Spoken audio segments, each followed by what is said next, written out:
Si David, nagtatanong na po siya sa mga mga sundalo doon. Sabi niya, bakit ba nandito kayo? Sabi niya, anong ginagawa niyo dito? At tapos narinig niya si Goliath na nagsasabi na, nasaan na yung ipanlalaban niyo sa akin? At ngayon, nakiosyoso, kumbaga nakimarites si King David sa mga doon, sa mga sundalo. And sabi nga nila na kung sino daw yung makaka-defeat, kung sino yung makakapagpatumba kay Goliath, ay mayroon siyang marireceive na reward. At ano yung reward na yon? Magiging asawa niya ang isa sa mga anak ni King Saul at hindi na rin siya magbabayad ng taxes sa Israel. O, di ba? Ang ganda po ng ino-offer. Kaso lang po, wala ni isa sa kanila ang gustong lumaban kay Goliath. Di ba, sino ba lang? Para ka nalang nagpakamatay talaga kapag lumaban ka sa kanya. Tama po ba? Kaya naman ngayon, nung narinig ni King Saul, yung sinasabi ni King David na, sabi kasi ni King David na, bakit kayo natatakot sa kanya? Di ba may Panginoon kayo? Sabi niya, pero makikita rin po natin yung verse mamaya. Diba? So, dinala po si King David kay King Saul. Dinala si David kay Saul. And sabi po ni Saul sa kanya na, sige, kasi sabi ni Saul, hindi mo pwede siyang labanan. Isa ka lang na bata, isa ka lang na teenager. Sabi niya, hindi mo siya kayang labanan. Sabi niya ganon. Kaya naman si Saul, sige na nga, sabi niya, sige na-persuade din siya na lumaban si King David. And yun, pinasuot sa kanya ni Saul yung kanyang armor. Diba?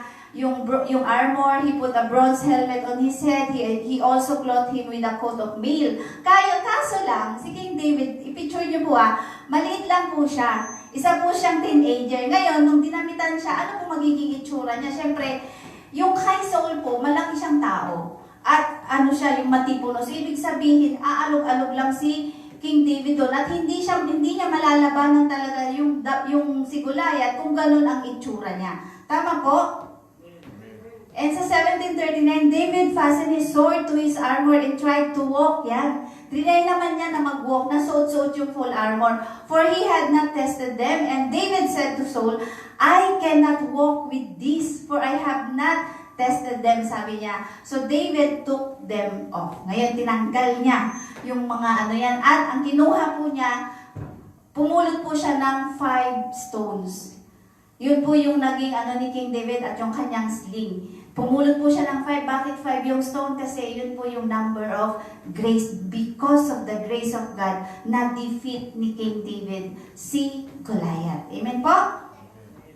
And dyan po sa 1 Samuel 17:45, then David said to the Philistine, you come to me with a sword, with a spear, and with a javelin. Sabi niya, but I come to you in the name of the Lord of hosts, the God of the armies of Israel, whom you have defeated. Sabi niya, di ba? So, nandito po yung yung declaration ni King David. Ano po sabi niya? But I come to you in the name of hosts. Di ba?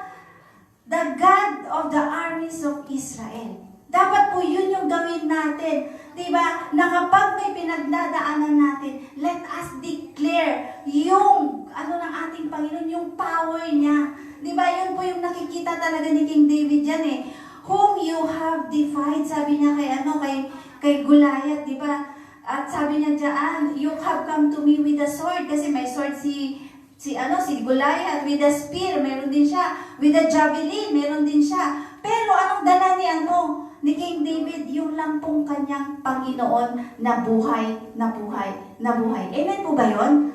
Di ba? So next, faith is not about what we wear or carry. Ano po dapat? But about who we trust. Sino po ang pinagkakatiwalaan ninyo sa inyong mga dala ngayon? Amen po? Si Lord po ba ang pinagkakatiwalaan nyo? Amen. Dapat po talaga, di ba? Faith is not about what we wear, kung ano yung natin, kundi kung kanino tayo nagtitiwala. Nakita po natin na si King David, ang pinagkakatiwalaan po talaga niya is the Lord of hosts, the Lord of the armies. Amen po ba yun ng Israel? Diba? So, David's different perspective Ito naman po, titingnan natin kung ano yung sinabi ni King David. Parang dito nga, parang nagyabang si King David, pero ang pinagyabang niya po ay ang ating Panginoon. Faith is God bigger than the giant. So, si King David po, nakita niya na mas bigger pa rin ang ating Panginoon kaysa yung giant na pangit na yan. Di ba? Sabi po dun sa 1 Samuel 17:26, then David spoke to the men who stood by him, saying, "What shall be done for the man who kills this Philistine and takes away the reproach from Israel?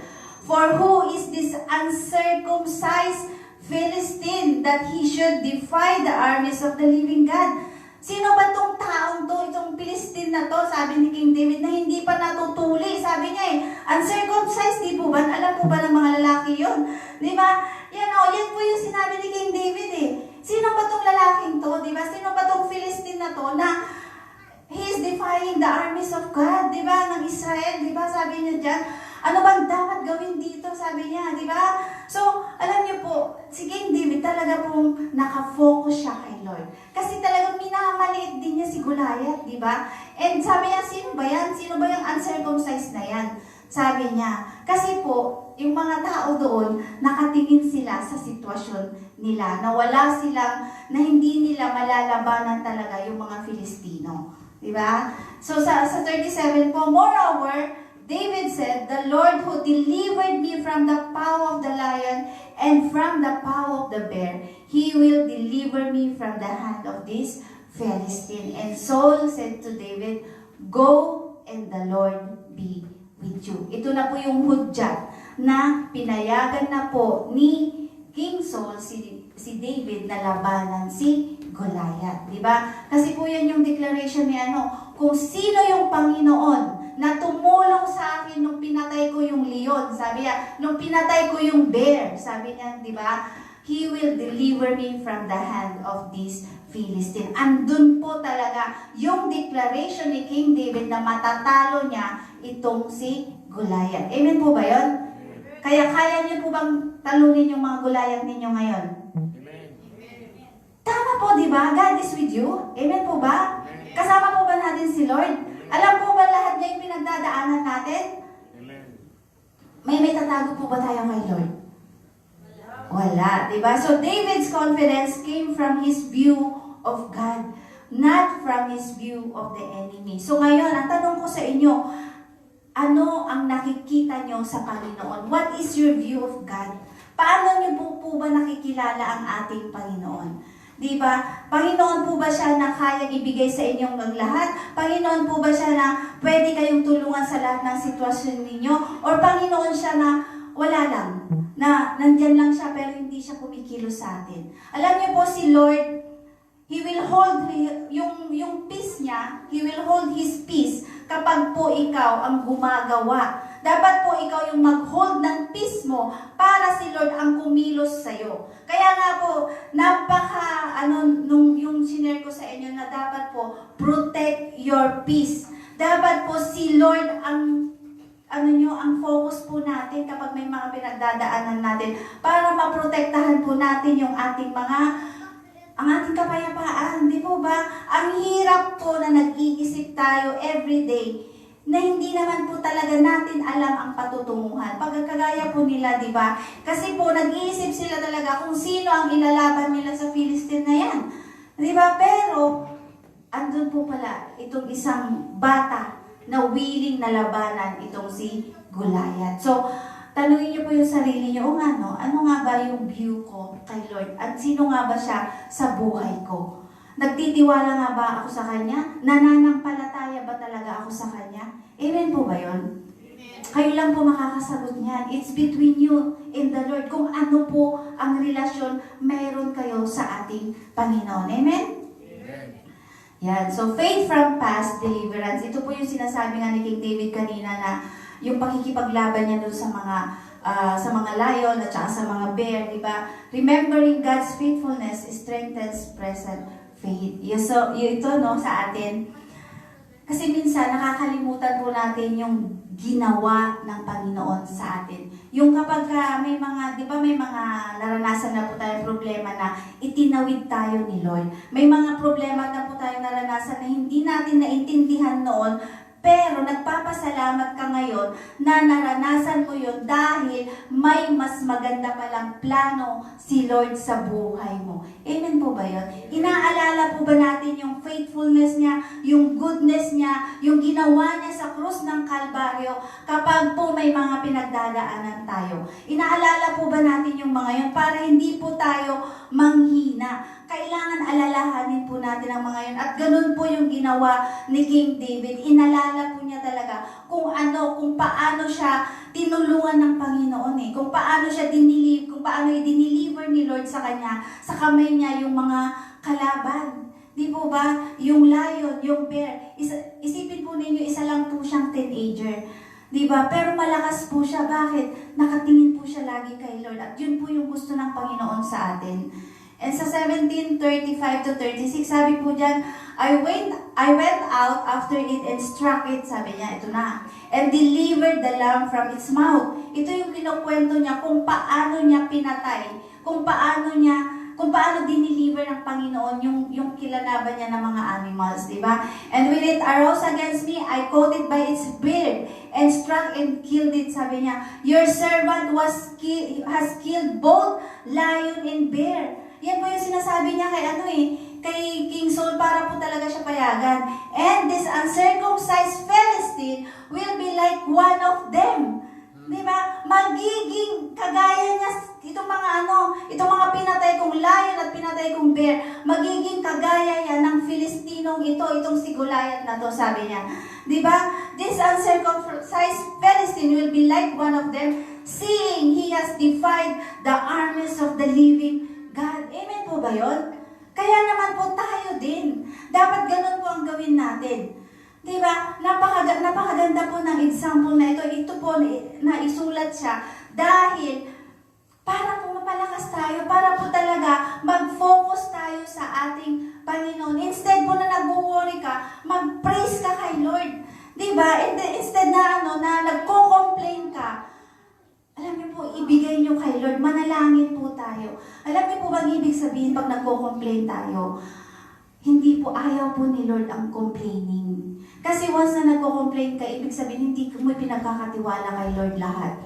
Diba? Sabi nga, when you complain, you remain. Ibig sabihin, habang nagko-complain ka, hindi mawawala yung pinoproblema mo. But when you praise, you will be raised up. Kasi nga, pag nagpuri ka sa ating Panginoon, ibig sabihin, ibinibigay mo lahat sa Kanya. Kaya naman po, stop complaining. Give it to the Lord. Diba? Entrust everything sa Kanya. God is in control sa sitwasyon mo, kapatid. Amen po ba yun? Amen. Yan ang ganda ng sinabi ni King David, this uncircumcised Philistine will be like one of them. Amen po ba yun? Diba? God bless po sa ating lahat kung naiintindihan po natin yan talaga. Amen? And sabi po sa 17:37, moreover, David said, the Lord who delivered me from the paw of the lion, kanina binasa na po natin to, and from the paw of the bear, He will deliver me from the hand of this Philistine. And Saul said to David, go, and the Lord be with you. Sige, tignan po natin. God often prepares us in unseen places before public victories. Ngayon, di ba, nung nakipaglaban si King David, wala namang talagang nakakita. Ang nakakita lang talaga ang ating Panginoon. Ngayon, dahil doon, naging testimony yun ni King David na sinabi niya kay King Saul. Kaya naman si King Saul, pumayag siya na makipaglaban si King David kay Goliath. Amen po ba yun? So yung testimony po natin ay malaki po ang impact niyan pag naririnig po ng iba na may parehas na pinagdadaanan din po. Diba? Kapag sinasabi mo sa kapatid, alam mo, kapatid, kung may kakulangan ka ngayon, si Lord lang ang makakatulong sa iyo. He will provide for you, kapatid. Diba? Kasi naranasan ko ganito, ibibigay mo yung testimony mo. At alam niyo po, yung taong yan, mabibless po siya. At siya rin, magkakaroon siya ng realization na, kailangan ko palang ipagkatiwala to sa ating Panginoon. Kailangan ko lang na ibigay ko ito 100% sa Kanya. Kasi po minsan hindi 100% yung pagtitiwala natin kay Lord, di ba? Trust in the Lord with all your heart. Sabi po kasi, all, hindi po sinabing half lang. Di ba? Sabi po, talaga buong puso ang ibigay natin sa pagtitiwala natin sa ating Panginoon. Di ba? Amen po ba yun? Yeah, so the declaration of faith, the battle is the Lord's. Amen po ba yun? Alam niyo po, ito po yung i-declare natin. Every time na may battle po tayo, sabihin po natin, Lord, this is your battle, Lord. This is your battle. Hindi mo sa aangkinin. Huwag mong angkinin. Kapag may problema ka sa anak mo, kapag nahihirapan ka sa kanya, Lord, this battle is yours, Lord. Lord, ikaw ang manguna dito. Lord, hindi ko kaya to, Lord, pero kaya mo. You are in control. Diba? Yan po yung i-matter natin. The battle is the Lord's. The battle is the Lord's. Yun po dapat yung makita natin eh. Na hindi natin pwedeng angkinin yung battle na yan, yung pinagdadaanan natin na yan, dahil mayroon tayong Panginoon na pwedeng tumulong sa atin. Amen po ba yun? Amen. So wag po tayong mag-concentrate kung ano yung mga pinagdadaanan po natin. Sabi po sa 47, yan. Then all this assembly shall know that the Lord does not save with sword and spear. Di ba sinabi rin po na ni King David na hindi po. Then all this assembly shall know that the Lord does not save with sword and spear. For the battle is the Lord's and He will give you into our hands. Sabi ni King David, siya po yung nag-declare dyan na ibibigay ito ng Panginoon sa atin. Itong mga Philistine na to, madidefeat natin sila. Diba? Kaya ganun din po tayo. Kayang-kaya natin i-defeat ang mga battles natin. Bakit? Because your battle belongs to the Lord. Amen po ba yun? Ngayon po yung mga battles ninyo, put it in your hand and give it to the Lord. Diba? Ibigay mo sa Kanya at huwag mo nang balikan. Hayaan mo na si Lord ang kumilos. Amen po ba yun? Kasi minsan tayo yung kilos ng kilos eh. Tayo yung ano kayang gagawin ko dito? Ano kayang magiging solusyon dito? Paano kaya pag nawalan ako ng trabaho? Paano yan? Wala na akong kakainin. Yung mga ganyan, di ba? Dapat po, makita pa rin natin na andyan ang Panginoon na handang tumulong sa bawat pinagdadaanan natin. Amen po ba yun? Kapag wala kang trabaho, God will provide for me. Bibigyan ako ni Lord ng trabaho. Kapag natanggal ka sa trabaho, ibig sabihin hindi para sa'yo yun. May mas magandang plano sa'yo ang Panginoon. May mas maganda siyang ibibigay. Di ba? Minsan nag-complain na tayo kaagad, pero hindi natin alam may mas maganda palang ibibigay si Lord. Di ba? Minsan kasi, kapag naman po tayo kasi may relasyon sa ating Panginoon, He knows what is best for us. Amen po ba yun? Mas alam niya po kung ano ang makakabuti sa atin. Wala pong hidden kay Lord. Lahat ng ginagawa natin, alam po niya. Pati yung mga nasa isip po natin, alam ng ating Panginoon. Amen po ba yun? For the battle is the Lord. Yan po yung i-matter natin. Lagi, kapag may battle ka, this battle, Lord, belongs to you, Panginoon. Sa'yo lang to, Lord. Kumilos ka dito, Panginoon. At alam niyo po, siya po talaga ang kikilos para sa atin. Amen po ba yun? Kaya nga po sinasabi sa James, di ba? Consider it pure joy when you face trials of many kinds, di ba? Sabi po doon. Kasi po, si Lord ang kikilos. Di ba minsan sabi natin, Lord, paano ba mag-rejoice ganito yung pinagdadaanan ko. Pero alam niyo po si King David, ano po sabi niya? Sino ba to? Di ba? God will deliver him into my hands, sabi niya kay Goliath eh. Dapat ganun din po tayo. Itong pagsubok na to, Panginoon, you will deliver it into my hands. At, Lord, mapagtatagumpayan ko to. Victorious ako, Lord. Di ba? Amen po ba yun? Amen. Sabi po dyan sa yung declaration po ng true faith, complete dependence on God. Dapat po 100% na nakadepende tayo sa ating Panginoon lamang. Amen po ba yun? Yan. So the victory. God brings victory through faith, not force. Diba? Amen po ba yun? Victorious po ba? Victorious po ba kayo? Amen. Are you praying from victory or are you praying for victory? from victory. Bakit po? Kasi po napagtagumpayan na lahat ng ating Panginoon. It is finished. Amen po ba yun?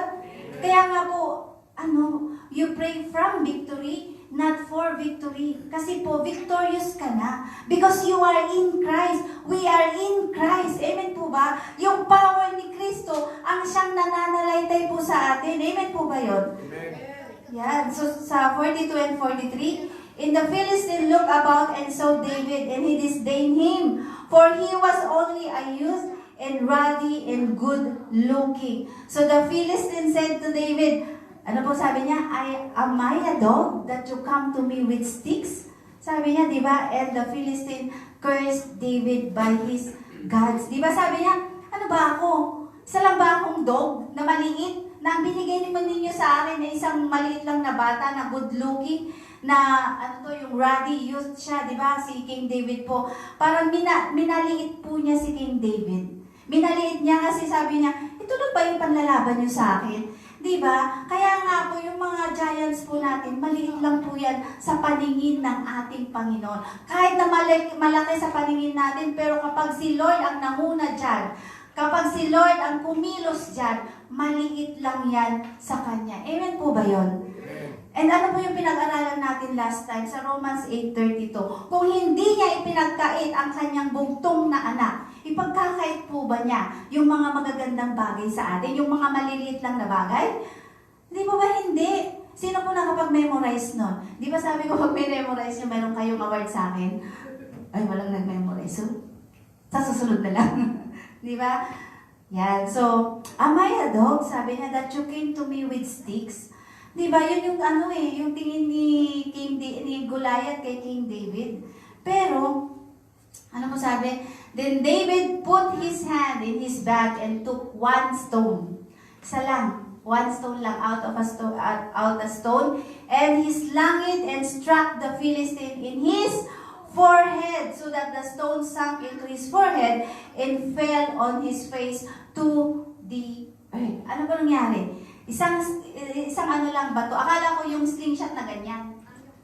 Yung ginaganyan. Pero hindi pala. Kasi kung ganyan lang, hindi po mamamatay si Goliath. Alam niyo po, nagbasa kasi ako. Sinerch ko po yung about dito sa sling na to. Na nilagay niya dun sa slingshot niya. Pero ginano niya siguro 5 beses or 6 na beses na ginanyan niya. Sa kanya dito sa forehead. Alam niyo po, ang katumbas pala nun, sa lakas, yung pag ni King David, katumbas ng baril. Kaya po namatay si King David, si Goliath. At, pero dahil din po talaga yung number 1 is because of the Lord. Dahil sa kanyang pananampalataya sa ating Panginoon. Amen po ba yun? Kaya nga kasi ako dati din sabi ko, paano namatay kaya si Goliath? Maliit lang na stone. Tapos dito talaga bumaon siya. Dito sa forehead niya. And natumba siya na yung una-una yung kanyang mukha. Diba? Ngayon, yung mga kalaban, anong nangyari? Siyempre, nagtakbuhan na po sila. At chinase po kumbaga, inubos po sila ng mga Israelita. At yung mga plunder, yung mga gamit po nila, mga lahat ng mga pwede nilang makuha, kinuha po nilang lahat yun, di ba? So, ganun po ang ating Panginoon. Hindi po natin alam minsan, andyan na po pala yung pagpapala, andyan na po pala yung kasagutan sa mga problema natin. Kaso lang, bigla tayong hindi na nagtiwala sa ating Panginoon. Biglang, ayoko na, hindi ko na give up na ako, parang wala nang pag-asa to. Yun pala, may kasagutan na si Lord. Di ba? Kaya naman po, pag nagtiwala tayo kay Lord, ibigay natin at para po talaga namang ibigay sa atin ni Lord ng siksik, liglig at umaapaw. Rewarder po ang ating Panginoon. Di ba sabi po nga kanina, di ba, without faith, it is impossible to please God. But, kailangan po na ituloy natin yung verse. Di ba? Na yung may pananampalataya ay yung mga nagtitiwala sa ating Panginoon, naniniwala sa Kanya at naniniwala na si Lord ay rewarder din natin. Amen po ba yun? Yan. Sa 1750, so David prevailed over the Philistine with a sling and a stone. Di ba? And struck the Philistine and killed him, but there was no sword in the hand of David. Meron po ba siyang hawak na sword? Meron po ba siyang complete armor? Wala po. Ang dala-dala lang po niya ay yung kanyang pananampalataya at yung sling. Di po ba? Amen po ba yun? So yun lang po ang dalhin natin, yung pananampalataya natin, yung pagtitiwala natin kay Lord. Alam niyo po ba yung currency sa heaven is yung ating faith. Hindi po tayo talaga makakapasok kung wala yung pananampalataya natin. Amen po ba yun? Kaya nga di ba, na pati yung kaligtasan po natin is because of our faith in the Lord. Amen po ba? Amen. Ayun. Next, victory came because God was at work, not because of the weapon. Yun po yung makita natin, not because of the slingshot, pero because God is at work. Siya po talaga yung nag-deliver into the hands of David nung Philistine na yan. Ano pong ginawa? Nung namatay na yung si Goliath. Alam niyo po kung anong ginawa ni Goliath? Tumayo po siya doon sa katawan ni Goliath na nakahandusay doon. Kinuha niya po yung kanyang sword at anong ginawa? Tinanggal yung ulo. Decapitated yung pinutol niya po talaga yung ulo pinugutan niya ng ulo si Goliath. At alam niyo po, pumunta siya kay Saul. Dala-dala yung ulo. Basahin niyo po, dala-dala po talaga niya yung ulo ni Goliath na pumunta kay King Saul na sabi niya, ito na yung ulo ni King Saul, defeated na siya. Diba? Kaya naman po si King Saul, na-curious siya kung sino ang tatay ni King David. Diba? So yun po, no? Napakaganda po. Sabi ko nga, ang liit niyang bata, pero paano rin kaya niya, nung pinugutan yung ulo ni Goliath, di ba? So, yun po makikita po talaga natin na kapag si Lord ang ating sentro ng buhay po natin, walang imposible. Amen po ba yun?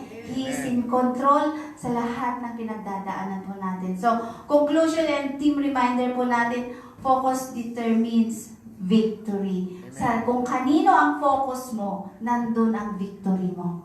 Ngayon, kung focus mo ang problema mo, nandun ang anxiety. Diba? Kapag focus mo ay yung pinagdadaanan mo, andun yung kahinaan. Pero kung ang focus mo ay ang ating Panginoon, nandun po ang victory. Amen po ba yun? Amen. Sabihin nga po natin sa sarili natin, I am victorious. I am victorious. Because I am in Christ. Amen. Amen. Yun. So, yan sa 17:47. Ito po yung kanina nabasa rin natin na the battle is the Lord's. Ito po talaga yung theme ng buong 1 Samuel 17. Yan po talaga yung gustong ipakita sa atin ng Panginoon that every battle that you are facing right now belongs to the Lord. Amen po ba yun? Na lahat ng pinagdadaanan mo ngayon, lahat ng problema mo ngayon, belongs to the Lord. Amen po ba? Amen. Kaya naman po, wag po tayo mag-atubili na lumapit sa ating Panginoon. Huwag kang mag-atubili kasi you are in Christ. Ibig sabihin, you are qualified to come to the Lord. Amen po ba yun? Diba? Qualified po tayo na tumanggap ng pagpapala sa ating Panginoon. Everything is free. Ibinigay na po sa atin ni Lord free. Free of charge. Walang bayad. Diba? Kaya naman po, let us labor to enter the rest. Amen po ba yun? Dapat yun po yung gawin natin. Kasi yun po yung mahirap gawin ng tao kapag may pinagdadaanan. Yung mag-pray, yung mag-spend ng time kay Lord. Ang ginagawa po natin, minimeditate natin yung problema. Dapat po hindi. Labor to enter the rest. Diba? Yun po ang gawin natin. Pumasok po tayo. Whoever dwells in the shelter of the Most High will rest in the shadow of the Almighty. Sabi po sa Psalms 91:1, di po ba? Kaya nga po, yun lang po yung nais ng ating Panginoon na kapag may pinagdadaanan ka, pasok ka sa Kanya. Mag-pray ka, manalangin ka, magpuri ka, mag-praise ka, sumamba ka sa Kanya. Yun po ang gawin natin. Makinig ka ng mga kanta na about sa ating Panginoon. Para po mapalakas tayo, para po hindi tayo manatili sa sitwasyon natin. When you are complaining always, hindi po nais ni Lord yan. You will remain, andun ka lang lagi. Pero kapag binigay mo yan kay Lord at nagpuri ka sa Kanya, sigurado po na ang mararanasan natin ay kapayapaan na nagmumula sa ating Panginoon. Amen po? When God is the focus, fear loses its power. Faith that trusts God defeats your giants. Kaya nga po lagi natin naririnig dito na, Lord, increase our faith. Amen po ba yun? And how can you increase your faith? Kung hindi po tayo nagbabasa ng salita niya, kung hindi po tayo pumapasok sa Kanya, kung hindi po tayo makapagbigay ng time para sa Kanya. Alam niyo po si King David kasi po, isa siyang shepherd boy. Siyempre lagi po ang kasama niya yung mga lambs lang, yung mga inaalagaan niya. And I believe na habang nag-aalaga siya ng kanyang mga alaga, doon siya nagme-meditate ng salita ng ating Panginoon. Kaya po si King David, focus na focus po siya sa kayang gawin ng Panginoon. Amen po ba yun? Focus siya sa goodness, sa faithfulness ng Panginoon sa Kanya. Yun din po yung sundan natin, si King David as our example. At maging ang ating Panginoong Jesus, di ba nung nasa atin po siya, sino po ang focus niya? Ang lagi niya pong focus ay ang Kanyang Ama. Amen po ba yun? Yan. Kaya naman po tayo, 5 words to live by. The battle is the Lord's. Amen po ba yun? Ano man ang pinagdadaanan mo ngayon, the battle is the Lord's. Ano man ang sitwasyon mo ngayon, the battle is the Lord's. Amen po ba yun? I-memorize po ninyo yan. Yan po yung ipaalala nyo sa sarili nyo kapag meron kayong pinagdadaanan, kapag meron kayong mga circumstances na hindi na ninyo makaya. Diba? Yan po yung i-matter mo na, Lord, this battle belongs to you. The battle is the Lord's. The battle is the Lord's. 5 words po lang yan. The battle is the Lord's. Amen po ba yun? The battle belongs to the Lord. Kaya, ano man ang sitwasyon mo ngayon, kapatid, mayroong nakahandang pagpapala ang Panginoon dyan. Mayroon siyang solusyon sa bawat pinagdadaanan po natin. Ipagkatiwala po natin sa Kanya ng buong. Amen po ba? Na-bless po ba tayo? Naintindihan po ba natin kung paano kumikilos ang Panginoon sa buhay natin? Tingnan po natin si King David. The battle is the Lord's. Amen po? Sige, sabihin nga po natin yan. The battle is in the Lord. Bigyan niyo po kay Lord ha. Hindi lang po sinasabi natin, pero hindi natin binibigay sa Kanya. Amen po ba yun? Yan. So, yun lang po yung maibabahagi ko sa inyo at tinatawagan po natin ang ating worship team at ibigay po natin lahat kay Lord. Kung ano man po yung mga battles ninyo, kung ano man po yung mga pinagdadaanan ninyo, give it to the Lord. Itaas nyo lahat kay Lord. Ibigay nyo sa Kanya. Amen po ba? Pusong basa naman.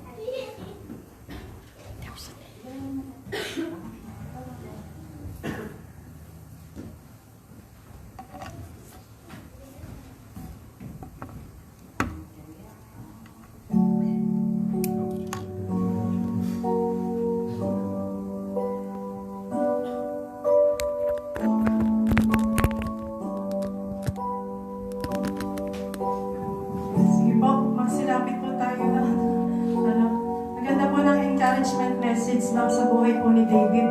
Naniniwala po ba kayo na nalagpasan nyo na yung giant na sa buhay natin? Kasi kung hindi natin nalagpasan yung wala tayo dito, di ba? Ito na lang yung maliliit. Ito na lang yung natitira, kaya ibigay na natin. Sabi nga kanina, di ba? Sabi nga noon, The battle is the Lord. Sabihin po nga natin isang beses pa yun. The battle is the Lord. Amen. Hallelujah. Sige po, napakagandang encouragement message po yun.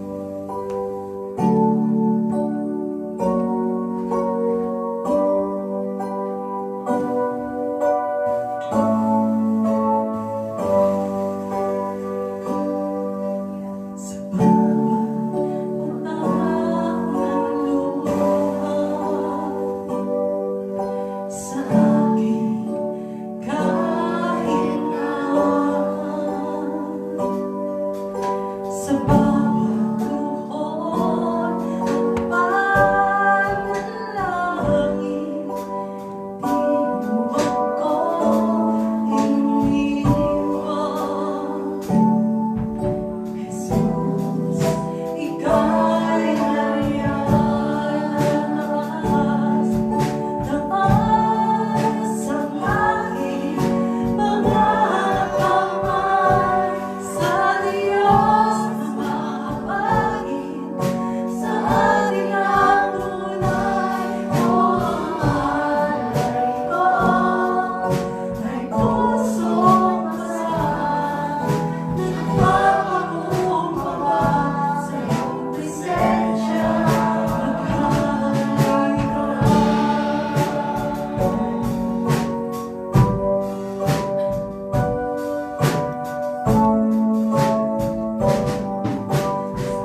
victory, O God, na binigay mo na sa amin, Panginoon. Thank you, Lord God.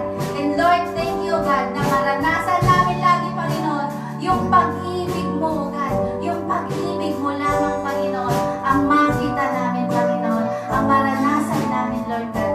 Thank you, God. Bless us, O God. And Lord, maraming salamat, Panginoon, na nandyan ka para sa amin lagi. At Lord, babaunin nga po namin, O God, ang lahat ng ito ngayong week na to, Panginoon.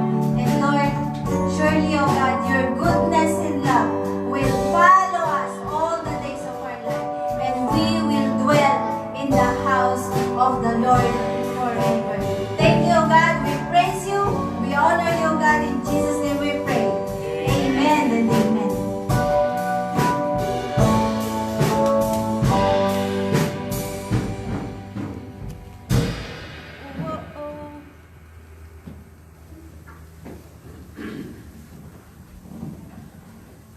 Oh, yan ang Lord ay sapat na at higit pa. Sige po, sir. Dapat tayo, huwag tayo papayag na wala tayong victory sa paglabas natin, Iisipin po natin na tayo tinalaya na po sa ating mga giant na problema natin, Sana ganun din yung wala dito. Sapat na at higit pa. Yan. Gusto niyo ba ng sapat na biyaya at higit pa? Sige. Tayo, let's dance to the Lord.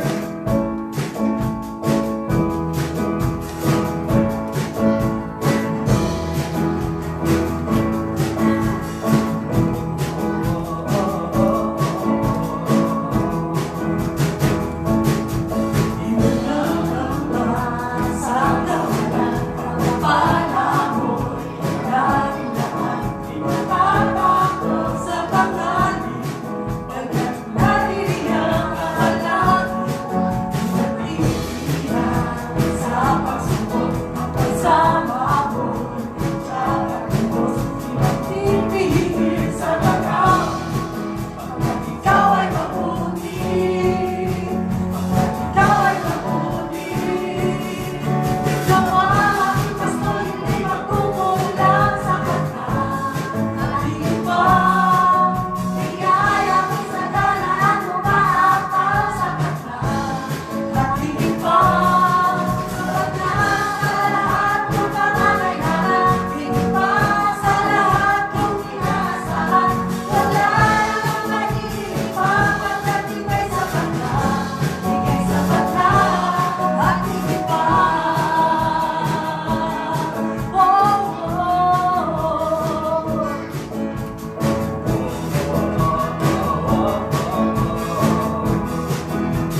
patay is mine. Hallelujah.